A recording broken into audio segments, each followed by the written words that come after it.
You're listening to Thursday Night Tailgate with Chris Mascaro and Bob Lazari, where NFL legends live on. Back to you, boys. Him, he's alive. And now joining us to help us go through our five-star picks of the week is former Patriots Pro Bowl running back Tony Collins. Hey, Tony, how are you this week? Tony. Doing fantastic. How you doing, Chris and Bob? Really good. Thank you, Tony. So, Tony, last week none of us made up any ground with our picks. We all finished 3-2. So to recap what we did last week, you and I correctly had the Eagles over the Panthers. We all had the Patriots over the Jets. Tony, you went with the Chiefs over my Steelers. Shame on you. Bob and I got that one right. You had the Rams over the Jaguars, and both Bob and I were wrong on that one. And then Bob was the only one to correctly pick the Saints over the Lions. So 3-2 is for everybody last week, and now for the season, Bob and I, we remain tied at 14-11. You are 11-14. So Tony, you still got a little bit of ground to make up, my friend. 3 games. They got 3 games to catch up, man. We can do it. I got plenty of time left. Oh, sure do. Indeed. All right, so let's get into our picks here for Week 7. And our first game this week is the one going on right now with the 5-1 Chiefs going to the 2-4 Raiders. The Chiefs are a 3-point road favorite. The over/under is 46.5. So, Tony, who do you like tonight? Man, you know what? This year has been one crazy year, man. You think one team is going to win and they don't. You think one team is going to lose and they win. It's incredible. I mean, Kansas City and Oakland, they're rivals, man. They've been rivals for forever. So, you know, Oakland's going to play tough. They're playing in Oakland. But I just can't see Oakland beating Kansas City after their loss. I just think Kansas City is going to bounce back after last week and come on top. It's going to be a tight game, though. All those games will be tough. I'm thinking 27-24. Kansas City winning in the last minute with field goal. All right. Bob, what do you think? I agree with Tony, Chris. I think that Kansas City, coming off a loss, they're going to want a little revenge after that. They had the perfect season ruined, but this is a team that I just think they're both, defensively, they're both not that good. I just think Kansas City right now is a better offensive team, and again, coming off the loss, I just think there'll be some points scored in this game, and they probably, like Tony said, might go to the fourth quarter, but I think Kansas City pulls this one. I'm going to say 30-27. All right. And guys, like Bob, like you and I discussed at the top of the show, so far the Raiders have been one of the most disappointing teams in the season. If they lose tonight, go 2-5, they might be looking at their season really slipping away from them. I can't imagine that there's wild card teams with more than 6 losses. So the Raiders got to come out tonight. They got to be a desperate team. Amari Cooper has practically fallen off the map. He has got to rebound. Derek Carr's been injured. He has struggled a bit. He's got to rebound. Marshawn Lynch hasn't done much. The Raiders are only averaging a little under 94 yards per game on the ground. Khalil Mack, his sacks are down so far this season. So this Raiders team that we all expected, at least some of us expected, I know I expected, to be at the top of the division this year. They got to come out hungry and desperate. They're at home to, what you guys pointed out earlier. 27th against the run, so maybe Marshawn Lynch and Jalen Richard, find some running room. I'm going to go with the Raiders, guys. I'm going to go the opposite way. I think the Raiders figure out a way to get an upset and keep, their hopes this season alive. I'm going to take them 27-24. Our second game this week, fellas, is the Sunday night game featuring the 4-2 Falcons going to Tony's 4-2 Patriots in a rematch of the Super Bowl. The Patriots are a 3.5-point home favorite. The over/under in this game is 56. Tony, can your boys do it again to the Falcons? Man, you know what? A game that Atlanta Falcons fans and the Atlanta Falcons players will never forget is that Super Bowl game, how they lost that game, and they're going to be coming out full of fire. But Atlanta's not playing up to par this year. I look at their team; they got great receivers, they got a great quarterback, but it's just something that I don't know. It's just not clicking like I think they should with the players that they have. So I can't go against my New England Patriots. So the Patriots going to win again. 37. It's going to be a high-scoring game because, we're giving up a lot of points, so Brady's going to have to throw about 4 or 5 touchdowns. So it's going to be 37-33, New England. All right. Bob, what do you think? A tough one to pick, with the whole revenge factor with Atlanta, but they're going up to New England here, and New England is due to play a decent game on both sides of the ball, and a decent game defensively for New England would still be giving up 24, 27 points. So I think I'm going to go with Tony. I think Atlanta scores some points, but New England finds a way to get by at home. I don't think the weather is going to be a factor at all. So let's go with New England 31-24. All right. And guys, to your point, Tony, I expect the Falcons to be, fired up for this game, probably more than any game, they've got on their schedule this season. I don't think it's going to matter, but I do think they come out with a lot of fire. But Tom Brady is Tom Brady, and as usual, he's leading the league in passing, 13 touchdowns, only 2 interceptions. Gronk looked good last week, a couple of touchdowns, and the last 2 weeks, their defense, Tony, has actually started to settle down a little bit, allowed 14 and 17, respectively, the last 2 weeks. The Falcons, meanwhile, and this is to your point, Tony, just don't look the same. They aren't scoring like they did last season. They're averaging 10 less points per game. Matt Ryan is 13th in the league in passing yards, only 6 touchdowns to 6 interceptions. Not a good ratio there.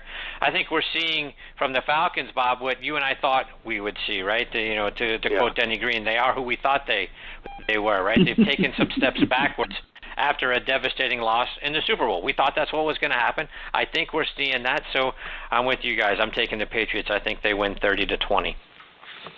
Our third game this week is the 2-3 Bengals going to my 4-2 Steelers. The Steelers are a 5-point home favorite. The over-under here is 41. Tony, you're not going to disrespect my boys 2 weeks in a row now, are you? And they made a believer out of me last week, man. Hey, with Bell running that ball, and now your big quarterback is throwing the ball well. They got great receivers anyway. They got a decent defense. The secondary may be a little shaky, but yeah, I just can't see Cincinnati winning. Not against Pittsburgh right now. I think they're coming together as a team. They got all that locker room stuff behind them right now. They're coming together and they're playing together. That win last week was fantastic, and so I think Pittsburgh's going to kill them, 37-13. 37-13. There's the Tony Collins blowout special of the week.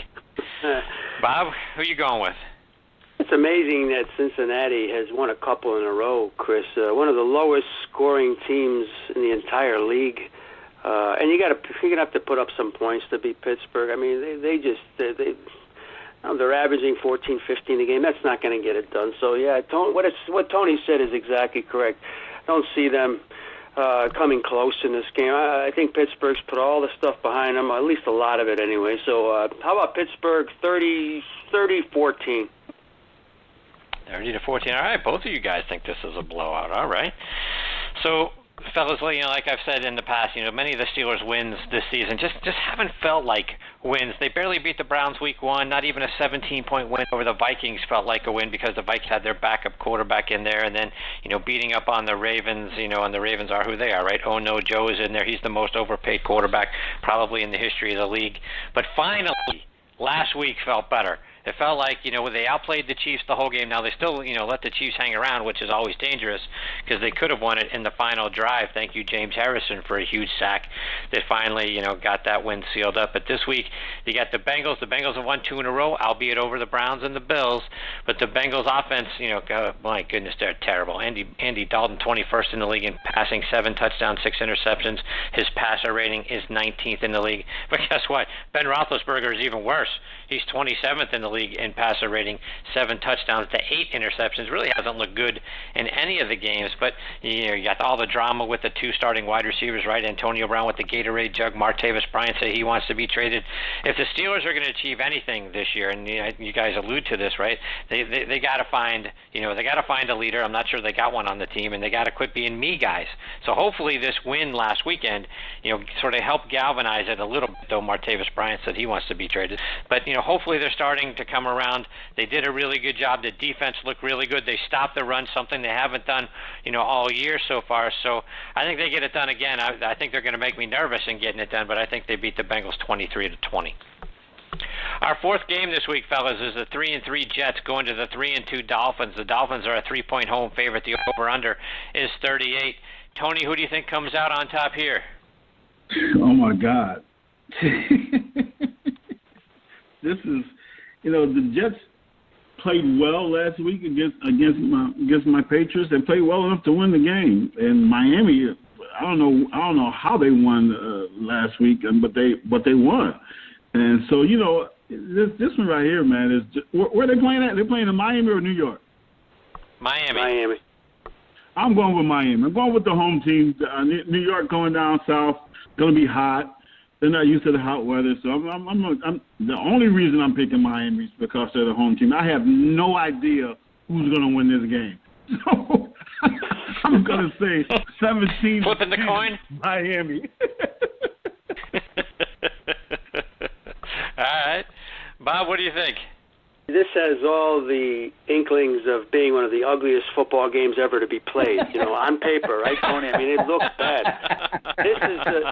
There's a stat for you. Miami, 2 wins in a row, and they're averaging 12 points a game for the season. I don't know how that's possible, but they've won 2 in a row. And like I said, the Jets are just not a team that can possibly be over 500 after 7 games. So I'm going to pick Miami too. I don't know why for 12 points, but it's going to be ugly. I'm going to say 17-13 Miami. All right. Well, guys, I'm really rooting for the Jets to get to 500 this season. Sort of spoil the plans, right, of their ownership group for tanking the season. Josh McCown is actually, better than I think any of us expected. He's 12th in the league in passing yards. And how crazy would you have called me if I told you, before the start of the season that, McCown would have a better passer rating through 6 games than Phillip Rivers, Matt Ryan, Carson Palmer, Cam Newton, and Ben Roethlisberger, right? Who would have guessed that could have possibly been the case? Jermaine Kearse has been a big addition to this team. He's playing well. The Jets defense, they're holding their own. They're in the middle of the pack, and they're 13th in average points allowed per week. So I'll tell you what, fellas, I'm going Jets. I'm taking the Jets to win this in an upset. I think it's going to be a lower scoring game like you guys called it. I got the Jets over the Dolphins 20-17. And our last game this week is the Monday night game with the 3-2 Redskins going to the 5-1 Eagles. The Eagles are a 4.5-point favorite. The over/under is 49. Tony, can the Eagles start to run away and hide in the NFC East by getting a big division win here? I like the Eagles, man. I like their defense. I like their offense. I mean, I just think they're a legit team. I think they're better than Washington. I think they'll win. I just feel that Washington right now, they have the ability to score a lot of points, but I just think Philly's just a little bit better football team, a little bit better defense, I should say. So I'm going to go with Philly, 28-14, Philly. All right, Bob, who do you got? I'm right on board with Tony there. This Philly team arguably could be the best team in football right now, guys. Won 4 in a row. And Wentz, every time you see him, he just looks like he's improving daily. And with that kind of body and everything he's got going for him and some weapons there now, yeah, I think they take care of Washington pretty easily and distance themselves in that division. I'm going to say Philadelphia wins 31-20. 31-20. All right. Well, guys, I'm with you. I'm sort of all in on the Eagles at this point. To your points, Carson Wentz is looking like a maturing star quarterback. He's 5th in passing yards. He's got 13 touchdowns, only 3 interceptions. He's 7th in passer rating. LeGarrette Blount is averaging 5.6 yards per carry. Zach Ertz is in the top 10 in receiving yards. Nelson Aguilar looks like an emerging wide receiver as well. Their defense is number 1 against the run. Now, you can throw on them. They're 29th against the pass. So if the Redskins are going to have a chance here, Kirk Cousins is just going to need to go off, right? They're the 8th rated passing offense, but when I look at, their stats, their number 1 receiver is running back Chris Thompson, which is sort of never a good thing if, you're throwing all the time to the backside of the backfield. Your wide receivers, you don't have anyone even close to the number of catches that he has. But the Redskins defense, they're playing well against the run too. They're 8th, but sort of in the middle of the pack against the pass. But boy, I like the Eagles here. They're at home. I think they win this game. I like them 24-20. Tony, before we let you go, remind our listeners about all the great things that you're doing trying to help kids get off to college. TonyCollinsFoundation.com, TonyCollinsSpeaks.com. Go to the website, purchase a book. Every book that we sell will help a kid go off to college. We want to get these kids into colleges and make this world a better place to live in. There you go. Tony, thank you so much for your time again this week. We look forward to catching up with you again next week. In between now and then, all the best to you and your family, my friend. Take care, Absolutely. God bless, guys. Have a good one. You too, Tony. That's former Patriots Pro Bowl running back Tony Collins. We're still hoping to hear from Gary Barnidge. Bob and I will take a little bit of break here. We'll hear a word from our friends at the Salt Creek Golf Retreat and the Louisville Slugger Museum and Factory, and we'll be back with you here in just a moment. If you're looking for a great place for your annual golf outing, a weekend golf getaway, or just a round of golf with your buddies, then Salt Creek Golf Retreat is just what you're looking for. Centrally located in Nashville, Indiana, just south of Indianapolis and west of Cincinnati. This challenging but fair 18-hole golf course appeals to all skill levels, and its scenic views of rolling hills and tree-lined fairways are sure to make golfing memories for years to come. Owned and operated by former Purdue and New York Giant fullback Randy Manier, Salt Creek Golf Retreat offers stay-and-play packages that include golf and a fully furnished 1- or 2-bedroom condo. After your rounds, be sure to stop by the 19th Hole Sports Bar and Restaurant for great food, fun, and drinks. Randy and his staff will treat you like family. For more information, log on to saltcreekgolf.com. That's saltcreekgolf.com. Or give them a call at 812-558-5944. Salt Creek Golf Retreat. Start making your golfing memories today.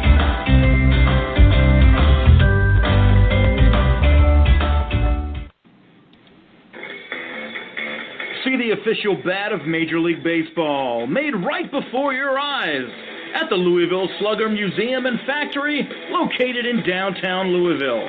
Every guest gets a free Louisville Slugger souvenir mini bat at the end of the tour. See the world's biggest baseball bat and hold game-used bats from Mickey Mantle, Cal Ripken Jr., and more.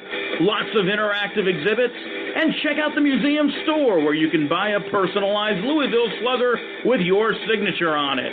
Visit sluggermuseum.com for more information.